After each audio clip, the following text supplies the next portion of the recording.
मग मी या मध्ये पहिले मल्टिप्लाय करू की स्क्वेअर करू?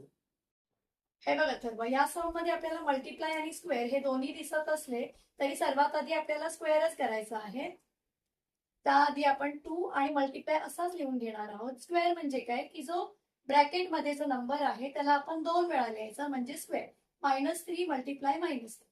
पुढच्या स्टेप मध्ये काय करायचं आपल्याला आधी पहिल्यांदा राऊंड ब्रॅकेट सॉल्व्ह करून घ्यायचं आणि मग त्यानंतर बाहेरच्या नंबर बरोबर मल्टिप्लाय करायचं आहे.